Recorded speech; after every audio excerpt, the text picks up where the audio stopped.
Nagar Kurnool parliament MP అభ్యర్థిగా యువకుడు ఉత్సాహవంతుడు 2 సార్లు ఎమ్మెల్యేగా ఉన్నటువంటి అనుభవంతో పాటు గతంలో 2009లో ఎంపీగా ఓడిపోయినటువంటి అనుభవం ఉన్నటువంటి వ్యక్తి గువ్వల బాలరాజు కాబట్టి టీఆర్ఎస్ పార్టీ అధిష్టానం యువకులను ప్రోత్సహిస్తూ గువ్వల బాలరాజు గొంతును ఢిల్లీలో మన తెలంగాణ కొరకు కొట్లాడే గొంతుగా వినిపిస్తాడని తెలియజేసుకుంటూ నాగర్ కర్నూలు పార్లమెంట్ ఉన్నటువంటి 7 నియోజకవర్గాల్లో టీఆర్ఎస్ పార్టీ నాయకులు కార్యకర్తలందరూ కూడా మన ఖ్యాతిని మరింత బలపరిచే విధంగా పనిచేయాలని చెప్పేసి ఈ యొక్క పార్లమెంట్ ఎన్నికల్లో టీఆర్ఎస్ పార్టీ గెలిపే లక్ష్యంగా ప్రతి ఒక్క కార్యకర్త ప్రతి ఒక్క నాయకుడు కంకణబద్దులు కావాల్సిందిగా కోరుకుంటూ TRS party working president KTR గారికి అదేవిధంగా మాజీ మంత్రివర్యులు హరీష్ రావు గారికి కూడా వినతి పత్రాలు అందిస్తామని చెప్పేసి తెలియజేస్తున్నారు. ఈ యొక్క కార్యక్రమంలో youth vice president Kiran, Praveen, Vijay, Tarun, Suresh తదితరులు పాల్గొన్నారు.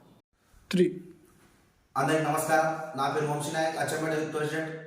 రేపు జరగబోయేటటువంటి పార్లమెంట్ ఎన్నికల్లో అచ్చంపేట మాజీ ఎమ్మెల్యే బీఆర్ఎస్ పార్టీ జిల్లా అధ్యక్షుడైనటువంటి డాక్టర్ గోలా బాలాజ్ గారికి ఎంపీ అభ్యర్థిగా కేటాయించాలని చెప్పేసి బీఆర్ఎస్ పార్టీ అధిష్టానాన్ని కోరడం జరుగుతుంది.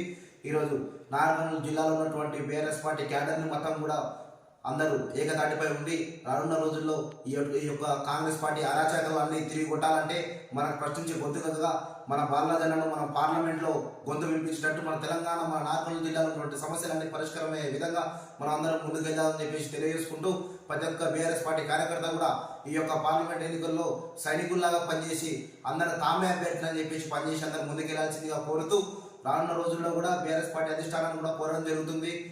మేము రాష్ట్ర కార్యనిర్వాహక అధ్యక్షుడు కేటీఆర్ గారిని, అదేవిధంగా మాజీ మంత్రి వర్యులు హరీష్ రావు గారిని కూడా మరి 2-3 రోజుల తర్వాత కలుస్తూ ఉన్నాము. మేమందరం కూడా వినతి పత్రాలు ఇస్తూ ఉన్నాము. డైరెక్ట్ మన ఎంపీ అభ్యర్థిగా బాలరాజ్ గారిని కేటాయించాలని చెప్పేసి కూడా కోరడం జరుగుతుంది. ఈ యొక్క ఎంపీ ఎన్నికల్లో కూడా నాగర్ కర్నూలు జిల్లాలో ఉన్నటువంటి ప్రతి ఒక్క కాన్స్టిట్యున్సీ అందరూ కూడా బీఆర్ఎస్ పార్టీ నాయకులు అందరూ మన పార్టీ గెలిచే విధంగా నిరంతరం అందరూ అహర్నిశలు కృషి చేస్తారని చెప్పేసి కూడా తెలియజేసుకుంటూ జై తెలంగాణ, జై కేసీఆర్.